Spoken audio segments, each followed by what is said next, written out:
Dave here from Base Stencil. We're going to stencil 4 different versions of Prince, this Prince image on the wall here. And I've got the black layer versions of each one of these stencils. I've got one that has a reverse black background, so I'm going to paint that on dark. I've got 3 that are on a light background. Each one of them has kind of problematic bridges, which I'm going to have to deal with, especially with this dark layer here. I look forward to seeing how these turn out.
Okay, so there are things I like about each one of these. Like this one, I like that it kind of emerges from the darkness, the dark background. You could do really anything. Make something interesting, make a shape that kind of goes into the stencil in the center. And the features are really easy to see. I did a gradient of like an orange to a dark orange to a light orange and then pink for the center.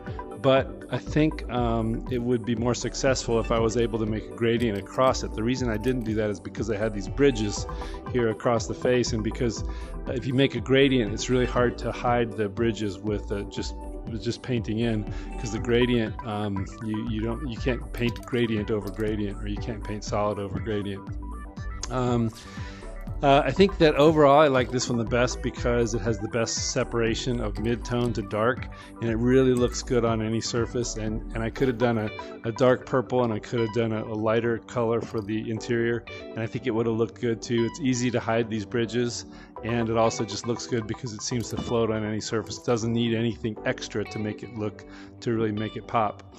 This one was a single color, like just dark. I had 2 layers, so I had a dark layer and a light layer, and I just did the dark layer here.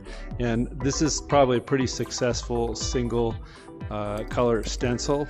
I decided to try to make it bring it alive a little bit by making this the Prince logo when he changed his name to a symbol, and that's the symbol. So I tried to make it look like it's kind of integrated together.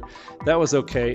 This one I was the least convinced of because it has the most detail, and it has a lot of detail and just two color layers to bring out that detail. The face, I didn't think there wasn't quite enough detail on the face to make it happy, but there is a very specific Prince look to this photograph, and if you find the photograph, you'll see that it's I think it's a pretty fair representation. I tried to kind of jazz it up a little bit with the background yellow, and I think that worked okay. And as you can see, I had some problems with the mid-tone. I tried to make the mid-tone too light initially, and it didn't work out so great, so I brought it back to a more natural tone. So those are 5 Prince stencils. I'm pretty happy with them, but overall I think this one is the most successful, mostly because it obeys the basic principle of separating mid-tone and dark and reproducing that on a light layer. So this is a classic portrait stencil that works really well because of his super well-defined features. And there we go. This is Dave signing off from Base Stencil.